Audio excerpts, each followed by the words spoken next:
మాజీ మంత్రి హరీష్ రావుకు మంత్రి ఉత్తమ్ కుమార్ రెడ్డి కౌంటర్ ఇచ్చారు. నీటి వాటాల విషయంలో హరీష్ రావు దుష్ప్రచారం చేస్తున్నారన్న ఉత్తమ్ ప్రభుత్వంపై తప్పుడు ప్రచారం చేయడమే ఆయన పని అని విమర్శించారు. తొలుత కాళేశ్వరం ముడుపుల లెక్క చెప్పాలన్న ఉత్తమ్ అందులో నీ వాటా ఎంతో చెప్పాలని హరీష్ రావును ప్రశ్నించారు. బేసిన్లు లేవు, భేషజాలు లేవు అనేది బీఆర్ఎస్ సిద్ధాంతమన్న ఆయన బీఆర్ఎస్ ద్వంద్వ విధానాలతో తాము నేర్చుకోవాల్సిందే ఏమీ లేదని అన్నారు.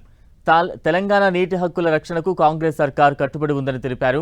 ఏపీతో కుమ్మక్కై నాగార్జున సాగర్ ప్రాజెక్టును వివాదం చేసింది బీఆర్ఎస్ కాదా అంటూ ప్రశ్నించారు. 1,00,000 కోట్ల కాళేశ్వరాన్ని ముంచి రాజకీయాలు చేస్తారా అని మండిపడ్డారు. 12 ఏళ్లుగా ఏపీ ప్రభుత్వం ప్రతి బోర్డు సమావేశాల్లో తెలంగాణ ప్రాజెక్టులను వ్యతిరేకిస్తుందని, ఇది కొత్త విషయం కాదని చెప్పారు. ఈ నెల 18న జరిగే జీఆర్ఎంబీ మీటింగ్లో చేర్చిన అంశాలు కొత్తవేమీ కాదని చెప్పారు. ఇక కృష్ణా జలాల వాటా కోసం గత ప్రభుత్వం కంటే సమర్థవంతంగా వాదనలు వినిపిస్తున్నామని మంత్రి ఉత్తమ్ కుమార్ రెడ్డి చెప్పారు.